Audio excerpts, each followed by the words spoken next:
Welcome back to Society Case Files. My name is Robert, and today I'm going to talk about the Darktide update, which brought the Arbites class and a few other cool things. If you like this kind of content and you want to see more, please subscribe to the channel and hit the notification bell. Otherwise, I'm going to dive right in. So, Darktide, I thought they were doing a pretty good job with updates, but apparently people don't agree with me. I saw a whole lot of commentary about how this was too long in coming and that they haven't put in that much effort, and I saw some things that people are asking if they were like working on another game and that's why Darktide wasn't getting any love. But whatever the case, I was under the impression, or at least it felt like to me, that there was plenty of new cool things that they kept coming up with, and I thought that they streamlined it pretty well.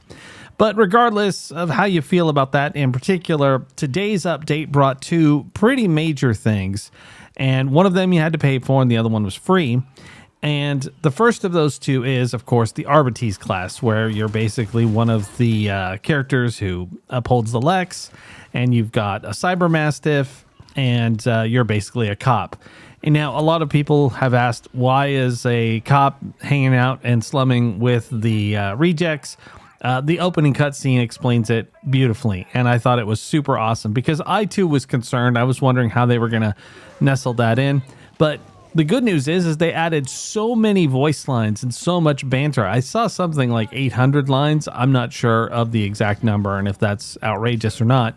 But they even got some of the original actors to come in and be able to interact with the Arbites characters. That was something that I was kind of concerned about because I kind of felt like they'd just be tacked on. But no, they really went above and beyond. I mean, they got a full talent tree that's really cool. They've got new powers. They've got different kinds of weapon loadouts that they favor.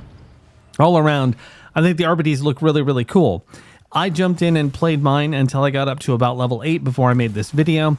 And while I will not take anything away from the Arbites and how hard they worked to make this character, because they clearly did, they put in some good time, it still's Darktide. So I don't really feel like there's going to be a whole lot from the beginning level to the max level process that is going to be that much different. Sure, you're going to have the dog jumping around, you're going to use a different grenade, and you'll have a different loadout.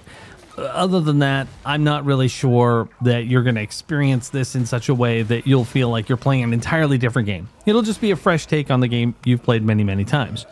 And that said, as you've seen from my other videos, probably since I have done a couple of Darktide things, I don't really do the super high-end version of the game. I have somebody who made a comment that you have to put in a certain number of hours before you've even really scratched the surface on these games. I don't necessarily agree with that. I think that you can have fun doing what I was doing today, which was just leveling a character and hanging out with people you don't know and blasting a bunch of heretics. I think that's perfectly fine.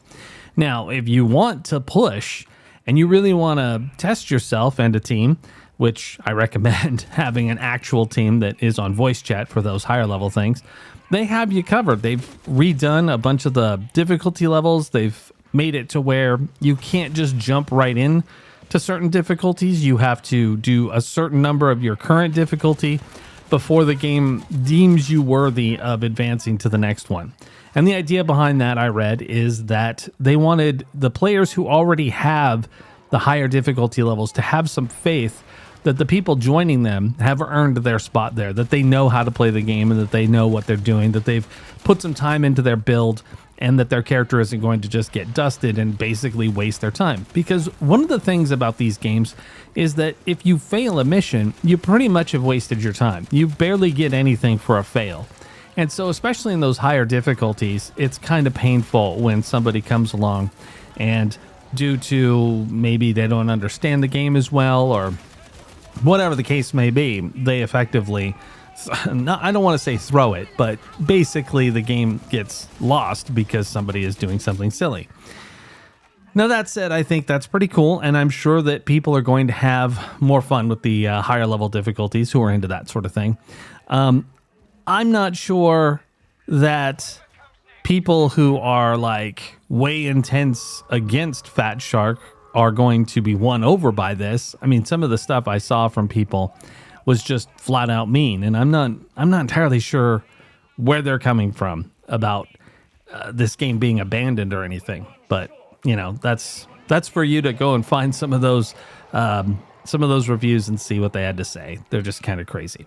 So the second thing that I really experienced that was a new change is the campaign system. So when I made my new character, I had the choice to skip the campaign or to do it from scratch. Now, I thought I missed this update from some previous patch they put in, but that's not the case. It came out today, and basically it allows you to play through the Battle of Tertium in order that is story-driven. And I love that. I wish they would have had that from the beginning, because it just seems kind of weird to be doing random missions, and one mission you're hunting down some boss guy, and another mission you're taking care of a chem lab.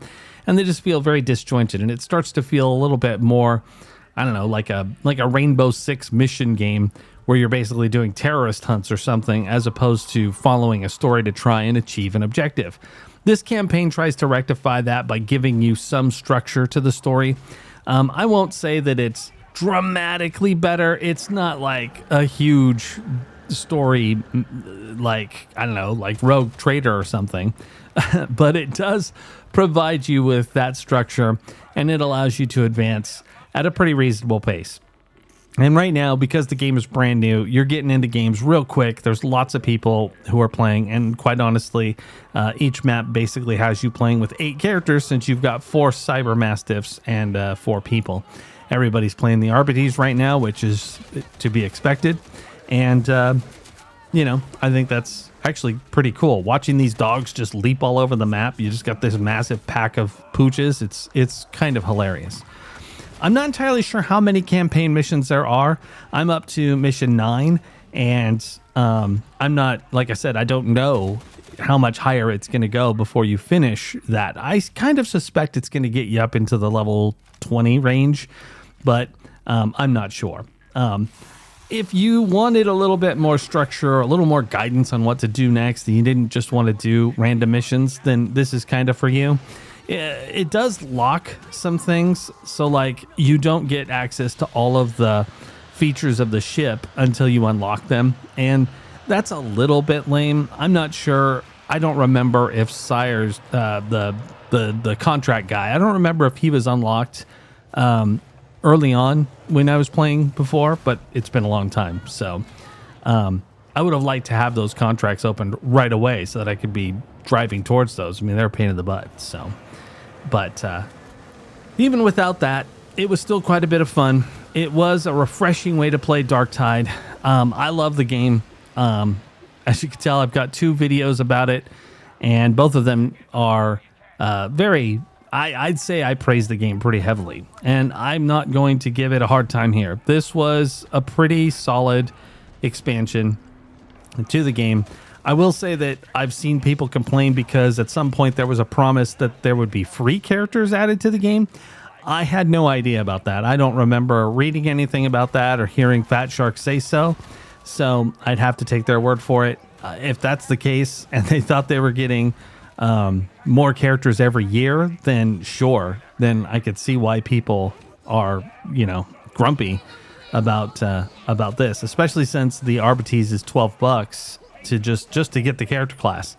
You know, and if you don't have the game and you were like, I don't know, waiting to try this character, you're like, I wanted a Arbites really bad, then you'd be paying, you know, full price of the game and 12 more bucks. And that's kind of lame. I can see it. But if you already had the game and you've been playing it for a long time and you want something new, you want something fresh. Like for instance, I've maxed out the Veteran, I've maxed out the Zealot. And while I love both of those characters, I haven't felt overly compelled just to come back and play them. Again, I'm not really going to push the highest level difficulties. So the Arbites gave me a great excuse to come back and level a new character, experience a new talent tree, and just have fun with this new campaign thing. All around, I think they did a great job, but I'd love to hear from you. What do you guys think? Have you tried the new stuff in Darktide? Is it enough to bring you back, or is it just a little too late? Let me know in the comments, and we'll talk then. This is Robert with Society Case Files, signing off.